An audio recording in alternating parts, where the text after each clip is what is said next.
നമസ്കാരം. വീണ്ടും പുതിയൊരു വീഡിയോയിലേക്ക് എല്ലാവരെയും സ്വാഗതം ചെയ്യുന്നു. വയനാട് ദുരന്തവുമായി ബന്ധപ്പെട്ട പല വീഡിയോസ് ഞാൻ ചെയ്തിരുന്നു. നിങ്ങളതൊക്കെ കണ്ടു എന്ന് ഞാൻ പ്രതീക്ഷിക്കട്ടെ.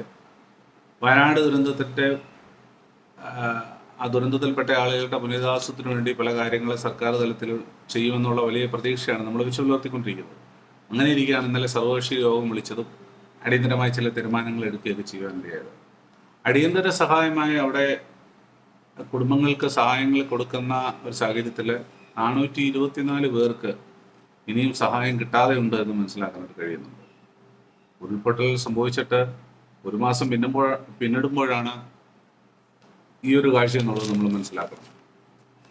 സർവകക്ഷി യോഗത്തിൽ പല തീരുമാനങ്ങൾ എടുത്തു. അതിൽ നമുക്ക് മനസ്സിലാക്കാനായിട്ട് കഴിയുന്നത് ഈ ദുരിതം ബാധിച്ചിരിക്കുന്ന കുടുംബങ്ങൾക്ക് പരമാവധി അവർക്ക് തൊഴിൽ ഉറപ്പാക്കുവാനായിട്ടുള്ള കാര്യങ്ങൾ ചെയ്യും. 2, അവർക്ക് വേണ്ടി നിർമ്മിക്കുന്ന വീട് 1000 ചതുരശ്രതി വിസ്തൃതിയിലുള്ള വീടായിരിക്കും, ഒരു നില കെട്ടിടമായിരിക്കും. നാളെ അവർക്ക് ഒരു നില കൂടെ പണിയണമെങ്കിൽ അതിനുള്ള സാഹചര്യം കൂടെ ലഭിക്കത്തക്ക നിലയിലാണ് ആ കാര്യം ചെയ്യുക എന്നുള്ളത് ഉറപ്പാക്കുന്നത്. അതുപോലെ ഇവർക്ക് വേണ്ടുന്ന കൃഷിയിടങ്ങളും മറ്റു കാര്യങ്ങളെല്ലാം സർക്കാർ തന്നെ അതിന് വേണ്ടുന്ന ക്രമീകരണങ്ങൾ ചെയ്യുമെന്ന് മനസ്സിലാക്കുന്നു. അപ്പോൾ തന്നെ അവിടെ ബാങ്ക് വായ്പയുടെ പേരിൽ യാതൊരു പ്രശ്നങ്ങളും അവർക്ക് നേരിടാൻ പാടില്ല. അപ്പോൾ അത് റിസർവ് ബാങ്കുമായിട്ടും മറ്റ് ധനകാര്യ സ്ഥാപനങ്ങളുമായിട്ട് ബന്ധപ്പെട്ട് ചർച്ചകൾ നടത്തി അതിനുവേണ്ടി നടപടികൾ എടുക്കുമെന്ന് പറയുന്നുണ്ട്. അങ്ങനെയാണെങ്കിൽ ഈ വിഷയങ്ങളിൽ ഒരു അടിയന്തര തീരുമാനങ്ങൾ അധികം താമസിയാതെ തന്നെ ഉണ്ടാകുമെന്ന് നമുക്ക് പ്രതീക്ഷിക്കാം.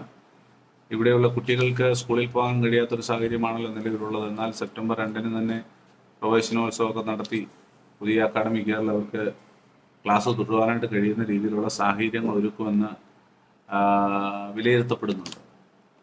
അതുകൊണ്ട് തന്നെ ഈ ചർച്ചകൾ ഫലപ്രദമായ നിലയിൽ ഉരുത്തിരിഞ്ഞു വന്ന ആശയങ്ങൾ വരും ദിവസങ്ങളിൽ നടപ്പിലാക്കപ്പെടുമെന്ന് നമുക്ക് പ്രതീക്ഷിക്കാം.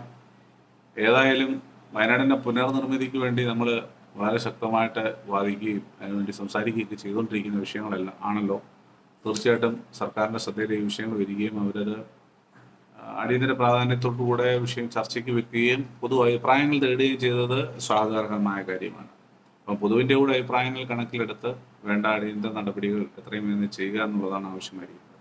ഇതിനിടയിലും വിഷമകരമായിട്ടുള്ള പല വാർത്തകളും നമ്മുടെ ശ്രദ്ധയിലേക്ക് വരുന്നത് ഭക്ഷ്യക്കിറ്റ് ഇവിടെയുള്ള ആളുകൾക്ക് വിതരണം ചെയ്യാനിടയായി. എന്നാൽ ആ ഭക്ഷ്യക്കിറ്റ് വിതരണം ചെയ്യുന്ന സമയത്ത് അതിനകത്ത് ഡയപ്പറുകളൊക്കെ ആയിരുന്നു ഉണ്ടായിരുന്നത്. ഇങ്ങനെയുള്ള വാർത്തകളൊക്കെ കേൾക്കുമ്പോൾ സത്യം പറഞ്ഞാൽ നമുക്ക് ഭയങ്കര വിഷമവും ദേഷ്യവും തോന്നും. ഭക്ഷണത്തിൻ്റെ സ്ഥാനത്ത് ഇതൊക്കെയാണോ കൊടുക്കേണ്ടത്? അവിടെ ആളുകൾ മറ്റ് നിവൃത്തിയില്ലാത്തതുകൊണ്ടല്ലേ അവർ ദുരിതാശ്വാസ ക്യാമ്പുകളും മറ്റും കഴിയുന്നത്. അവർക്ക് അതിനുള്ള സാഹചര്യങ്ങളും സാധ്യതകളും ഉണ്ടെങ്കിൽ അവരൊരിക്കലും അവിടെ കഴിയുകയില്ലല്ലോ. അപ്പോൾ തീർച്ചയായിട്ടും സഹായഹസ്തങ്ങൾ നിരവധിയാണ് അവിടേക്ക് എത്തിയിരിക്കുന്നത്. അത് കൃത്യമായ ചാനലിലൂടെ എത്തേണ്ട ഇടങ്ങളിലേക്ക് എത്തണം. അത് നമ്മുടെ ആവശ്യം. അതിനുവേണ്ടിയുള്ള ക്രമീകരണങ്ങളാണ് അവിടെ ഉണ്ടാകേണ്ടത്.